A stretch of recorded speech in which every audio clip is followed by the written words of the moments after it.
Hey there and welcome to another Fortnite action figure review. Today we are taking a look at the Legendary Series Ghoul Trooper. And she's got a bunch of accessories. She actually looks pretty cool. We'll flip this box around and take a peek. Here's the card art, or if you want to refer to it as game art, that's cool. Ghoul Trooper. Epic Ghoul Trooper outfit. Yeah, here's the cross-L down here. We've talked about all of these except for P1000. I'm behind on this one. And the Brat. Otherwise, that's about it. Let's get this figure open, take a look at the pieces and the parts and the figure.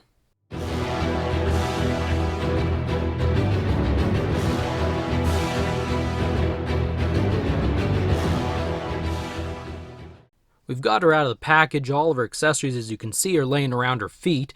Ghoul Trooper is an epic skin and was released during Chapter 1, Season 1.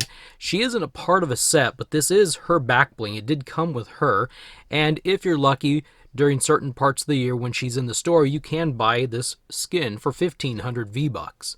So let's take a look at the accessories. We're going to start with the weapons and go from there. She comes with a tactical shotgun. We've seen this before, and it's still pretty cool every time I see it. It's got the red and the kind of the dirty silver, like it's been used a little bit of time. Has a sights over here. I'm guessing that's what that is. So, pretty cool little gun. I like, the more of these I get, the happier. She also comes with an Infantry Rifle. We've seen this before as well. The strap is not a soft strap. It's kind of a softer, more hard, durable. I mean, it's not going to flop around, but you might be able to wrap it over her arm there. The last weapon she comes with is a pumpkin rocket launcher. Would you want this thing coming at you? Probably not. This is really cool. It's the first time we've seen this, and while it looks cool, Jazwares, I am a bit disappointed. There is a missed opportunity. I thought when looking at this thing in the package that this was going to be a spring-loaded rocket launcher. Unfortunately, it's not. It's all one piece. It doesn't shoot. It doesn't do anything. She just holds it, and it looks cool. But the play feature isn't there, and I think that would have been really awesome to have a play feature like a rocket launcher, or a spring-loaded rocket launcher. Looks like this is almost a place where she can hold on to it, or anyway. But missed opportunity. It looks cool, but the functionality, just kind of missed it on that one. She comes with her back bling, bare-brained. That's a lot of B's to try to say at once. It's interesting how there is a seam right there, so they must have molded the head, hooked this on there, instead of molded it all together. I'm wondering why. That's kind of an interesting little seam there. And for the harvesting tool, she comes with the Ultra Scythe harvesting tool. Unfortunately, mine was bent in the package the way it was put in there and the way she was holding on to it. So I might have to warm this up, see if I can get it stretched out, but it's pretty bent in there. It looks really cool. This is part of the Final Reckoning set. It's not part of the Skull Squad set or anything that's connected to her. But it's still a really cool looking harvesting tool. Just gotta get that bend worked out. And besides the face that she already has attached to her head, she comes with 2 more additional replaceable faces. Let's take a look at the figure now. She's not an overly detailed figure. There's lots of smooth places on her. And that, she's as detailed as she needs to be for the skin. There's a lot of paint on here. Like, I don't know, I wouldn't call those tattoos. I can't remember what the skin in game looks like. But there's some rips there, so the rips and so forth aren't molded on. They're just painted on, and that's fine. I think she works for what she is supposed to be. She's got some straps molded onto the right leg and a knee pad built in over here. She's got a little technological computer thing on her right arm. But really, she's not detailed, and that's fine. Thinking back, it seems like this is only the second female Legendary Series figure we've gotten. Her and Valkyrie. So it's kind of cool because this figure might lead the way, might pave the way for some other figures. Maybe Bright Bomber, maybe Dark Bomber, maybe Cuddle Team Leader, because Cuddle Team Leader will use some of these lower portions. But anyway, yeah, it'd be cool to get some more female Legendary Series figures. Alright, let's take a look at this one, though, since this is her video.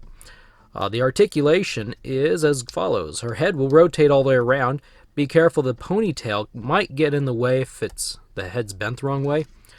She can look up and she can look down. Her shoulders will rotate all the way around. Both of them will. And she can raise her arms that far. I couldn't remember. I think there's supposed to be a butterfly joint in here, but it's not moving. That one's moving. That one's moving.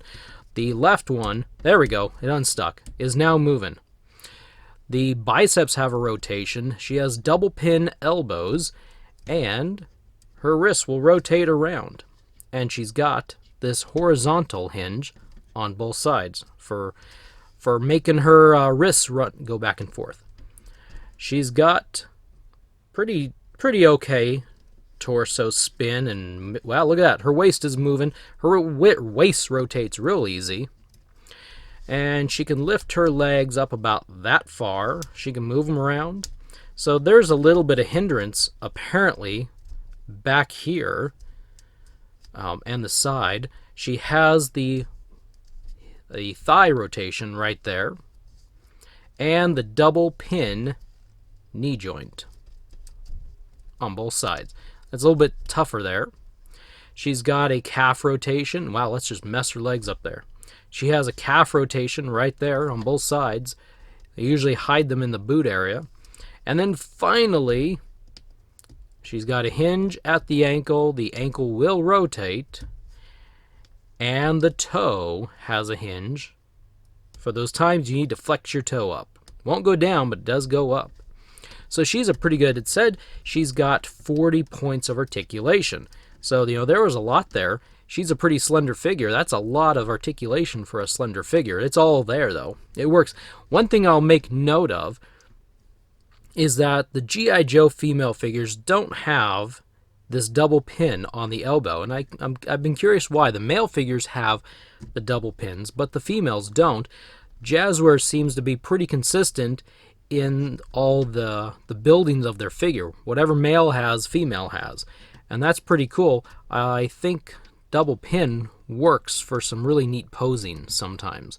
So it's one thing I noticed about G.I. Joe and Hasbro, or Hasbro's G.I. Joe, is that the females don't have a double pin elbow. Of course, the male figures for G.I. Joe have this ab crunch thing that probably they could do without. Just a personal thought there. All right, let's take a look at this figure geared up with some of her accessories. Here she is geared up with a couple of her items, the harvesting tool, the infantry rifle, and her back bling. One thing I forgot to mention in the articulation is the finger hinge, and it's been a while apparently since I've looked at a 6-inch Fortnite figure because I completely forgot about them, and putting these items in her hands reminded me very well how much I really don't like these finger hinges. Some of them work well, but apparently on her they don't. In order to get her to hold this infantry rifle, if you can kind of see, she's kind of holding it. Her thumb kind of crosses over about half of the thickness. It's a pretty thick weapon there. If I were to bring it down like this, she will hold it kind of in an awkward way, but it won't look great. But generally, she doesn't really actually hold this infantry rifle very well without some really strange stuff. If you try to put the tactical shotgun, then her wrist just kind of goes weird. It's very, I like to try my best to make it look as awkward and as weird as possible. And trust me, I'm really not trying to. It just turns out that way. She can initially hold on to this, but it loosens up.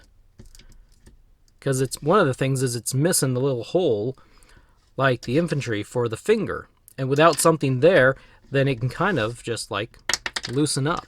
So if you're going to pose them, which I guess a lot of people do with 6-inch action figures, is you just kind of pose them and put them on a wall and leave them, then you're probably going to be just fine. If posing is your plan, then you're probably overall just fine. She can't hold this with one hand. It's too heavy. When putting it even like here, it's just too heavy. So if you're going to pose her with this, you're going to have her hold on to both handles, just like so. But you have to do it right, not like how I'm trying to do it on camera, in front of millions and millions of, oh wait, in front of all of you, hundreds, hopefully, hundreds of people. There we go. But you can kind of eventually get that on. And then pose her. Let's take a quick peek at the faces. Her head comes off and she's like a weird robot. It's like Westworld or something. Stand. Stay up. Get this face put on. Oh, she looks a little happier, I think. And then we'll get this one put on. And, well, she's the opposite. She doesn't look so happy anymore. Ah. So that's what the other two faces looks like. We will put her original face back on. I think it might be kind of a mixture of both. So anyway, that is my look at Ghoul Trooper. Get her head back up, get her standing up. That's my look at Ghoul Trooper Legendary Series Fortnite action figure from Jazwares. If you liked this video, if you found it helpful and informative, be sure to hit that like, thumbs up button. And if you want to be notified when future videos come out, I talk about G.I. Joe, Fortnite, Halo, and maybe chicken fried toys, maybe boss fight, we'll see. Hit the subscribe button and the bell notification icon, and you will be notified when future videos come out. Thank you for stopping by. Thank you for dropping in. And thank you for watching. Have a wonderful day. We'll see you in the next video.